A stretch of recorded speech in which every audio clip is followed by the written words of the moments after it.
কৃষ্ণ রাধে রাধে বন্ধুরা, গিরিধারী গোপাল সোনা চ্যানেলে তোমাদের সবাইকে সুস্বাগতম। তোমরা সবাই কেমন আছো? আশা করি তোমরা সবাই ভালো আছো গোপাল সোনার কৃপায়। আর তোমাদের গোপাল সোনাও অনেক অনেক ভালো আছে। আজকে হচ্ছে সোমবার, এখন বাজে প্রায় 10টা 6। আর এখন বসেছি, মানে সকালে জল খাবার এখনও অবধি খাওয়া হয়নি। জল খাবারে একটু বেগুন ভাজা করছি। তো বেগুন ভাজাটা হয়ে গেলে জল খাবারটা খেয়ে নেব। তারপরে হচ্ছে একদম মানে উনুন যে ধরিয়েছি একদম মানে গোপু সোনাদের বলছি, ভগবানের জন্য হচ্ছে একদম হচ্ছে রান্না এই উনুনেই একবারে বসিয়ে দেব। আগে বেগুন ভাজাটা করে নিই। আর গোপু সোনাদের কথাটা বলতে গিয়ে আটকে গেলাম, কেন গোপু সোনা বাড়িতে নেই। মানে যেহেতু আমরা পুরী ঘুরতে যাব, বৌদির ভাই হচ্ছে এসেছিল, আবার গোপু সোনাদের নিয়ে তো যাব না, গোপু সোনারা সেবার জন্য একজন মাতাজিদের ঘরে থাকবে। আর সেই মাতাজির বাড়ি হচ্ছে আমার বৌদির যে মা, তার মানে বৌদির বাবার বাড়ির পাশে। আমার বৌদির মাও হচ্ছে মানে ভক্ত মানুষ, তাদের ঘরে এখন পাঠিয়ে দেওয়া হয়েছে। তার ঘরে ভাই এসেছিল, ও আর মানে এলে আর বাড়ি যাবে না, যেহেতু পাঠিয়ে দিয়েছে এই কয়েকদিন ওখানে সেবা নেবে। আর যখন আমরা পুরী ঘুরতে যাব তখন হচ্ছে ওই মাতাজিদের বাড়িতে হচ্ছে তখন থাকবে সেবার জন্য। ওই জন্য ভুল করে বেরিয়ে পড়েছে, যেহেতু গোপু সোনা মানে সব সময় থাকে আর সেবা দেই এই করে করে মানে অভ্যেসটা হয়ে গেছে। ওই জন্য ভুলে বললাম যে গোপু সোনার জন্য। গোপু সোনা তো নেই, রাধা মাধব আছে, নৃসিংহদেব আছে, জগন্নাথ, বলরাম, সুভদ্রা মাতা আছে, পঞ্চতত্ত্ব ভগবান আছে। ওদের জন্যই হচ্ছে রান্নাবান্না করব। আর সত্যি কথা বলতে কয়েকদিন টানা ভিডিও দিতে পারিনি, অনেক কারণের জন্য ভিডিও আর দেওয়া হয় না। একটু ব্যস্ততার জন্য ভিডিও শেয়ার করা হয় না। মানে সংসারের যেহেতু সমস্ত কাজকর্ম একা হাতে সামলাতে হচ্ছে, তা বাদে গরু বাছুর, ছোট বাচ্চা, মানে গরু বাছুরে আরও ঘাস তুলতে হয়। কতটা জায়গা পরিষ্কার করেছি তোমাদেরকে দেখাবো। তার উপর একটা নতুন কাজ করছি, ছাতার কাজ এসছে, জানি না কয়েকদিন করব, ঠিক নেই কোনো, কিন্তু বর্তমান এসেছে যখন করছি কয়েকদিন। আর বাবা আরও যেহেতু বাড়িতে নেই, খাওয়া দাওয়ার ঝামেলাটা কিন্তু অনেকটাই কম। আর বাবা আরও এলে কিন্তু খাওয়া দাওয়ার একটা ঝামেলা থাকে। আর বাবা চলেও আসবে, কারণ গরু বাছুর আছে। আমি যদি পুরী ঘুরতে যাই, মা তো গরু বাছুর সামলাতে পারবে না, আর দিদিও ঠিকঠাক পারে না। ওই জন্য বাবাও কাজ মানে একটু কমপ্লিট হয়েছে বলে বাড়ি আসবে। এই 2-4 দিনের মধ্যেই, হয়তো 2-3 দিনের ভিতরেই হয়তো বাবা বাড়ি আসবে। তখন আবার মানে কাজ করতে একটু অসুবিধা হবে। তাও ছেলেকে নিয়ে যাই না, মায়ের কাছেই রেখে যাই। মা এখন আগের থেকে একটু সুস্থ আছে, মা এখন রাখতে পারে। আর কিছুদিন আগে অবধি মা বাচ্চাটাকেও রাখতে পারতো না, এত অসুবিধা করতো। আর বাচ্চারা এত দুষ্টু, তো ওকে সামলাতে একটু সময়ও লাগে। তেল ছিটাচ্ছে, উনুনটা এতটা পরিমাণে জ্বলে গেছে, কড়াইটা পুরো পুড়ে গেছে। যখন জ্বলবে না, আর যখন জ্বলে যাবে একদম। আর আজকে অনেক দিন পরে হচ্ছে বাঁধাকপির ঘন্ট করব। মানে সত্যি বাঁধাকপির ঘন্ট খুব ভালো লাগে। আর এখন যেহেতু অফ সিজন, নিয়ে আসা হয় একটু বাঁধাকপির পকোড়া করার জন্য, ওইটা ফ্রিজে রেখে দেই। ওইটা মোটামুটি যখন তখন করে বাঁধাকপির পকোড়া করি। আর আজকে বাঁধাকপির ওপরে দুটো রেসিপি হচ্ছে, বাঁধাকপির পকোড়াও হচ্ছে, আবার বাঁধাকপির ঘন্টও হচ্ছে। আর একটু ডাল করব, আর কিছু করব না। এই দিয়ে হচ্ছে সেবা দেব। তারপরে দেখি যদি সময় থাকে, 10টা তো বেজে গেল, যদি 10:30টার ভিতরে যদি রান্নাবান্না শেষ হয়ে যায়, তাহলে আরেকটু ছাতার কাজে যাব। এগুলো হচ্ছে বাড়িতে না, আমার বাড়ির পাশে একজন করে, সেখানেই যেতে হয়।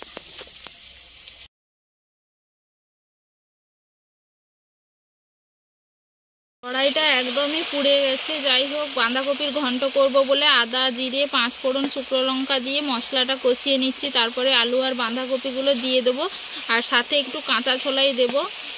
বাঁধাকপির ঘন্টতে শেষে যদি একটু ঘি না দেই, তাহলে কিন্তু বাঁধাকপির ঘন্ট একদমই ভালো লাগে না। আর এই রকম ঘি দিয়ে বাঁধাকপি ঘন্ট কে কে মানে খাও, অবশ্যই কিন্তু কমেন্ট করে জানিও। ছোলাটা ভিজিয়ে রেখেছি, নিয়ে যাচ্ছি। কারেন্ট নেই ঘরের ভিতরে, তাই জন্য একদম অন্ধকার। কারেন্ট যে গেছে আর আসার কোনো নাম নেই।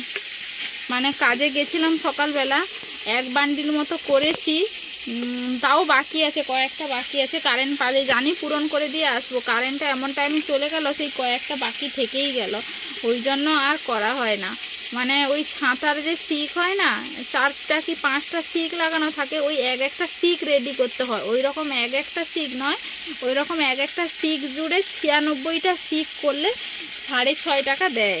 আর সেইটা করতে 1 ঘন্টা আমার সময় লাগে। 1 ঘন্টায় আমি 6.5 টাকা ইনকাম করি।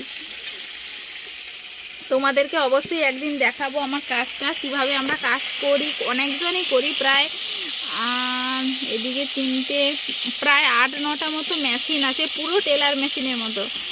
যেমন পায়ে টেপার টেলার মেশিন হয় না, ঠিক ওই রকমই দেখতে হয়। ওইগুলোই আর কি, ওইগুলোতে তৈরি করতে হয়। তোমাদেরকে একদিন দেখাবো। অনেকজনই কাজ করে, মাঝে মধ্যে বসার সুযোগও পাওয়া যায় না। যেমন কালকে হচ্ছে বিকেলবেলা গেছিলাম, যখন দেখি মেশিন পুরোপুরি ভর্তি, একদম ফাঁকা ছিল না, তাই করতে পারিনি। আর কয়েকদিন ধরে ভিডিও ঠিকঠাক করে ছাড়া হচ্ছে না, ভালোও লাগছে না একটুও। যাই হোক, তোমরা একটু সাপোর্ট করো, পাশে থাকো। ভিডিওটা অবশ্যই চালিয়ে রাখবো, চেষ্টা করব ছাড়ার। আসলে অনেক কাজই করি, কিন্তু সব কাজ তোমাদের সাথে শেয়ার করতে পারি না, কেন অনেক তাড়াহুড়ার ভিতরে যেহেতু করতে থাকি। আর এদিকে টানা আজকে সকাল থেকে একমাত্র বৃষ্টি নেই, না হলে আজকে টানা 8-9 দিন ধরে যদি টানা বৃষ্টি হয় তাহলে কেমন লাগে বলো তো। বেশিরভাগ কাজই তো কাদা মাটিতে চটকে চটকে, আর এত কষ্ট হয় এই কাদা মাটিতে কাজ করতে না। মানে কতবার যে স্লিপ খেয়ে পড়ে যাই, শ্যাওলা পড়ে গেছে তার কোনো ঠিক নেই। তার উপর কাদা মাটিতে পা যেন জ্বালা করে রাত হলে, মানে এত কাদা মাটি ঘেঁটে ঘেঁটে মানে পায়ের অবস্থা খুবই খারাপ। চলো রান্না বান্নাগুলো করে নেই, যখন ভগবানকে ভোগ লাগাবো তখন তোমাদেরকে প্রসাদ দর্শন করিয়ে দেব।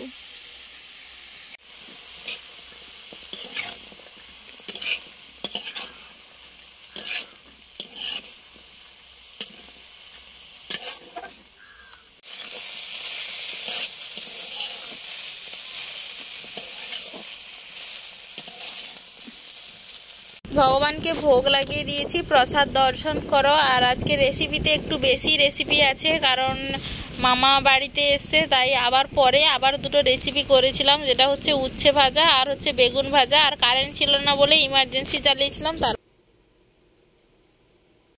হরে কৃষ্ণ, রাধে রাধে বন্ধুরা। এখন হচ্ছে বাজে 3:56। ও বাবু দাঁড়াও, এই যে ছেলেকে নিয়ে একটু এই ঘরে এসছি।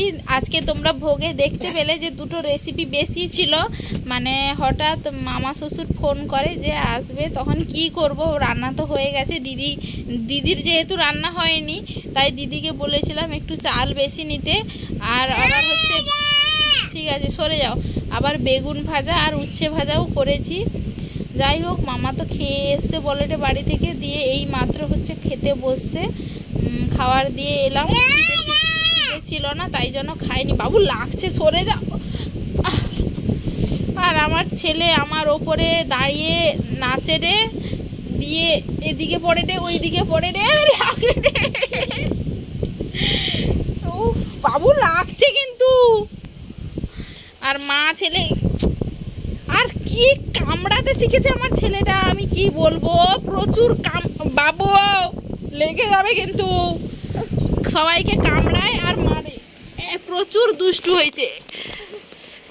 উফ, এর অত্যাচারে আর থাকা যাবে না।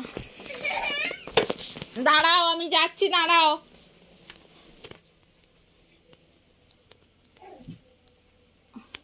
ওর এত অত্যাচার বেড়েছে, এই অত্যাচারে আর থাকাই যায় না। আসো আসো। মানে ওর দিদি ভাইকে এত পরিমাণে কামড়ায় মারে, সত্যি কথা বলতে ও বলে চুপচাপ সহ্য করে না, শান্তশিষ্ট মেয়ে সব। অন্য কেউ হলে না ওকে উল্টে কি করতো, মারতো। প্রচুর মারে তাকে, প্রচুর কামড়ায়, এত দুষ্টুমি করে ওর সাথে, মানে বলা যায় না। দাঁড়াও, কইছো না,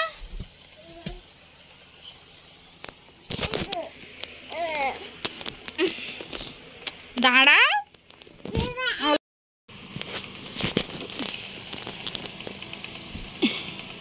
তখন এদিক দিয়ে শুয়েছিলাম, তাই জন্য এইরকম করছিল।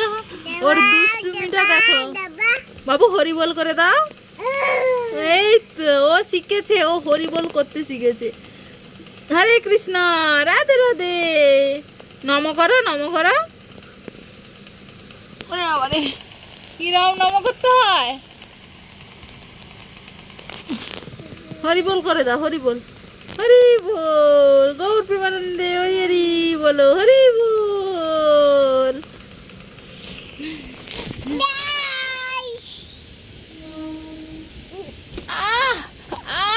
ওরে বাবারে, ওরে বাবারে, কি দুষ্টু রে, কি দুষ্টু রে।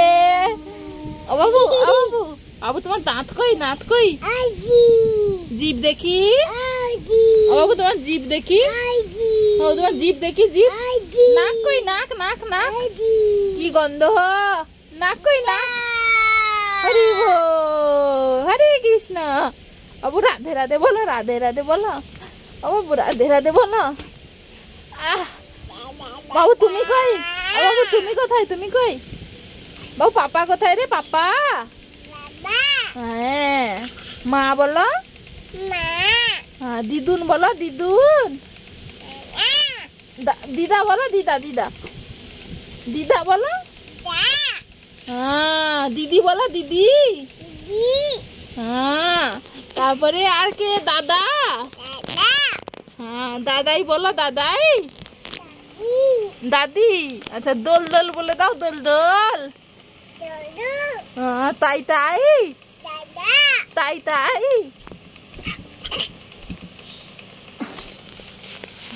ওর অত্যাচার হচ্ছে ঠিক এই রকম। আর এই সময়টা মানে বিরক্তি হব কি এনজয় করব নিজেই বুঝতে পারছি না। যাই হোক, আজকের ভিডিওটা বেশি বড় করব না। ভিডিওটা ভালো লাগলে অবশ্যই লাইক, কমেন্ট, শেয়ার করতে একদম ভুলো না। আর আমাদের চ্যানেলে নতুন হয়ে থাকলে অবশ্যই পাশে থাকা সাবস্ক্রাইব বাটনটি অন করে পাশে থাকো এবং সঙ্গে থাকো। দেখা হচ্ছে নেক্সট ভিডিওতে। হরে কৃষ্ণ, রাধে রাধে, হরি বল।